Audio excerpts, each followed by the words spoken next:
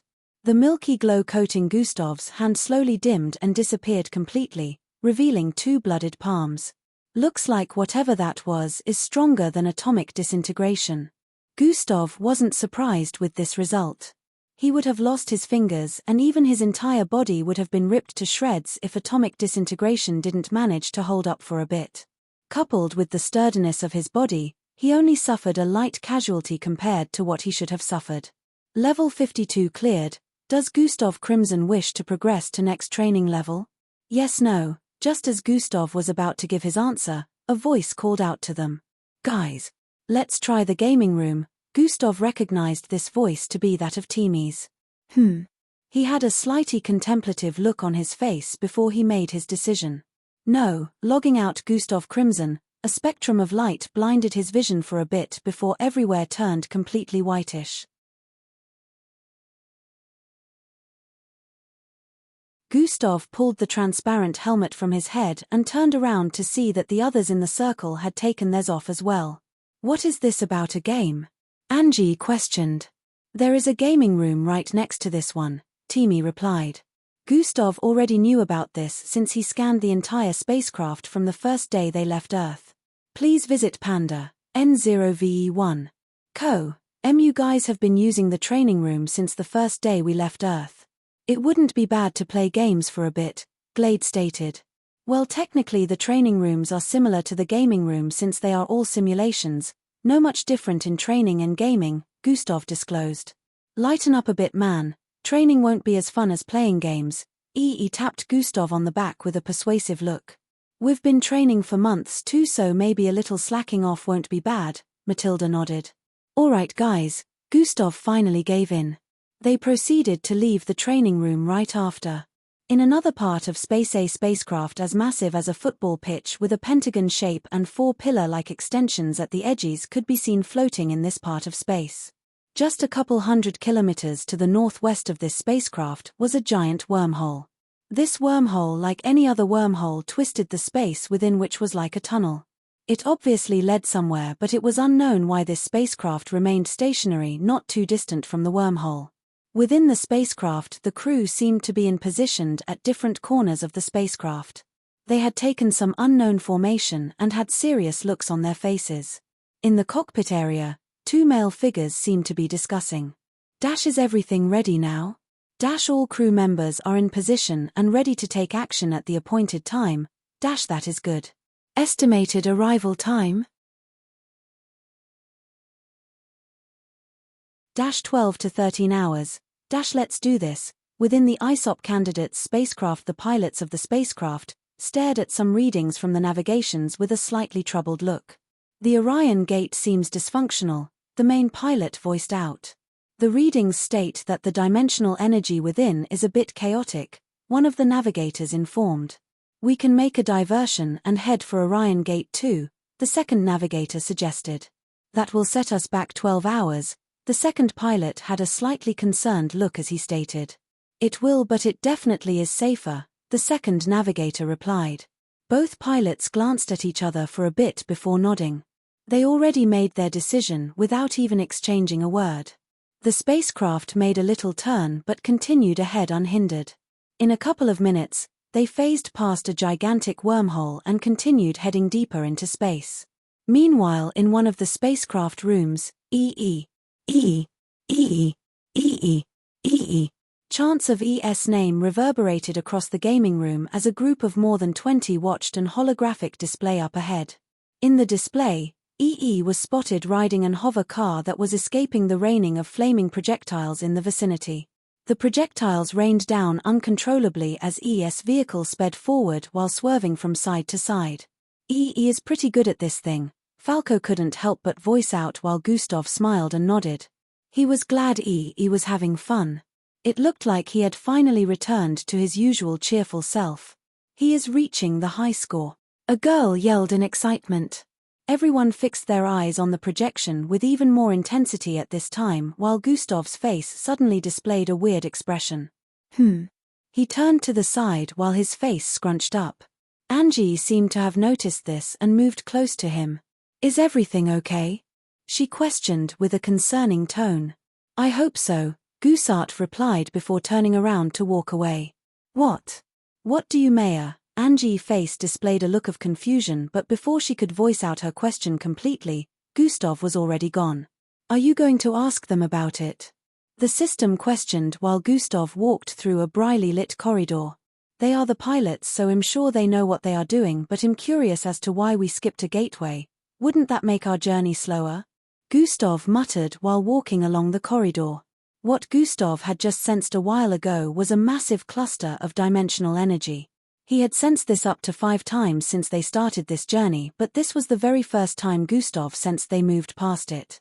Gustav knew that these were spatial gateways constructed all across different parts of galaxies to make space journey easier. Unlike the previous times where they went in, this time they didn't, which ended up making Gustav feel a little suspicious.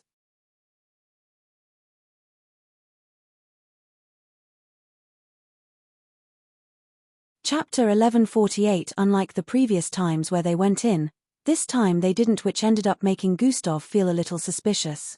He soon arrived at the seating area of the spacecraft and walked along one of the aisle.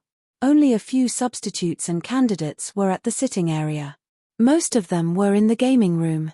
Gustav's presence drew their attention as a lot of them had barely seen him since the spacecraft began journeying through space 5 days back. "Is there a reason why we didn't use that gateway?" Gustav questioned as he arrived at the area where Grand Commander Shun was seated. Grand Commander Shun, who had his eyes closed, replied to Gustav, "The pilots are responsible for our travel. If you wanna find out, you should ask them." Grand Commander Shun didn't seem bothered in any way as he remained in place with his eyes closed. "All right then. I might as well just ask them," Gustav replied before turning and starting to walk ahead. Soon he arrived at the corridor that led to the spacecraft cockpit area and knocked twice as he reached what looked like a dead end. "Huh? Why is he here?" the pilot questioned while staring at the left where one if TW holographic screens were displayed. "We don't know," one of the navigators replied while staring at the display of the dirty blonde-haired young man standing in front of what looked like a metallic shutter. "Should we let him in?" the other navigator questioned. "I guess there is no harm in that. I will kick him out if he causes distraction," the pilot stated firmly. One of the navigators clicked a control button and the shutter slid upwards, giving Gustav access into the spacecraft control room. He walked in with a calm look as usual and slightly inspected the vicinity. The glass walls in front of the pilots was a giant display of space and how fast they were moving. "Why are you here?" one of the navigators inquired. "Why did we skip the last gateway?" Gustav threw a question back. "Oh, that. The gateway had a little dysfunctionality, so it looked unsafe," the first navigator answered. "Dysfunctionality? How?" Gustav asked once more. "Chaotic dimensional energy. It could have damaged the engines of the spacecraft. We were not willing to risk it," the other navigator explained. "I see, but wouldn't this make us slower?" Gustav questioned. "It only sets us back by 12 hours so long as we get to the second Orion gateway and make use of it," the co-pilot spoke up this time. "Interesting." Gustav took his seat behind and watched as they navigated the way through space. Different holographic screens with different displays were spotted. Some showed estimated routes they were supposed to take and some showed areas to avoid in space. One also displayed how much time was left till they arrived at Galaxy Flalentia. Why are you still here, kid?" the co-pilot questioned. "Don't mind me, just carry on like I'm not here," Gustav answered while staring at the transparent walls up ahead. The pilots and navigators didn't really know what to say after this. They didn't want to get any more distracted than this, so they decided not to argue with Gustav over leaving or not leaving. Since he was the only one here out of all the participants, they felt it was still okay. In another part of space, a dark and green-colored spacecraft hovered several thousand kilometers from a massive wormhole. Within, the crew members could be seen activating some weird spacesuit that covered their entire being. It has to be activated the moment the alarm goes off. Any second later could lead to the mission being a bust, a crew member said to another one through the comms as they stood atop the hovering spacecraft. "Understood," the other crew member nodded. He squatted with a wheel-like device planted to the top of the spacecraft and began to operate this device to a desired frequency. Woovulu Hape tilde a weird bubble suddenly encapsulated the entire spacecraft in the next instant, also covering the 2 crew members standing atop the spacecraft. Captain Brask has activated the console. They must be close. Be ready to activate the wheel, the crew member voiced to his subordinate who nodded in response. Ting tilde, the wheel-like device planted to the top of the spacecraft beamed up and both crew members waited with keen eyes while staring at a direction in this unknown part of space. Within the control room of the spacecraft, a male with dark tentacles sprouting from his back voiced out, "It is almost 12 hours, I hope you are right, Rick, my calculations are always precise.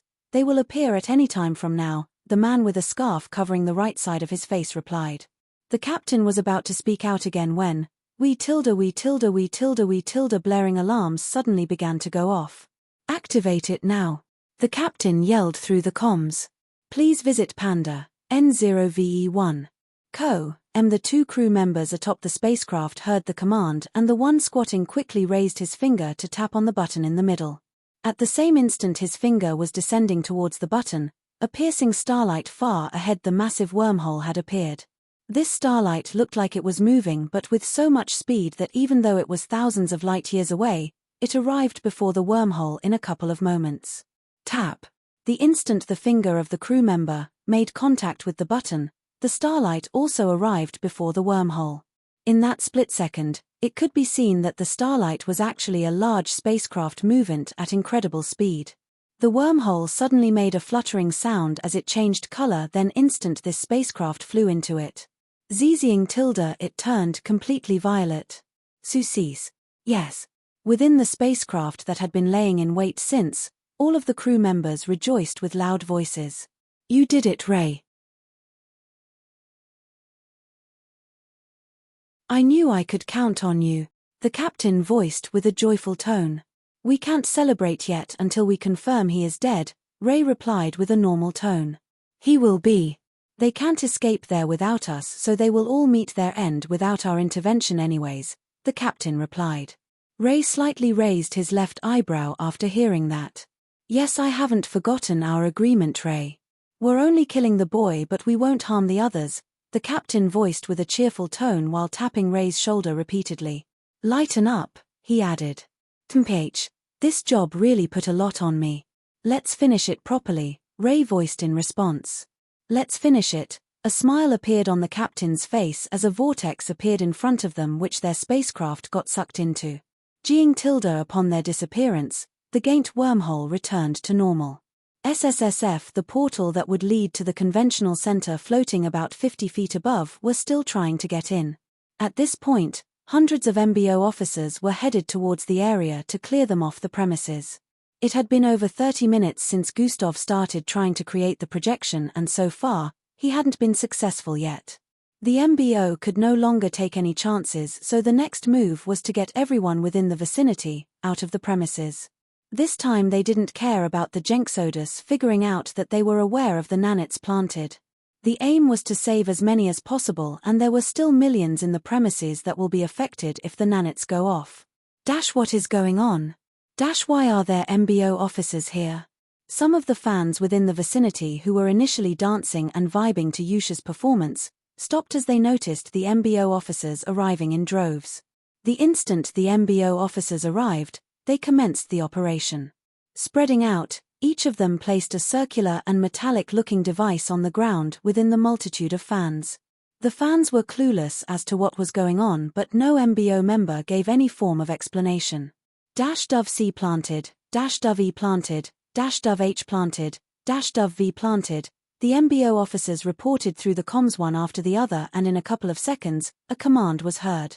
All doves successfully planted, all officers should activate their shielding armors now. The officers in the vicinity did as told, and in the next instant, Zjing tilde par, ND, a no VE1 afterwards, every single fan within the AOC of this glow vanished.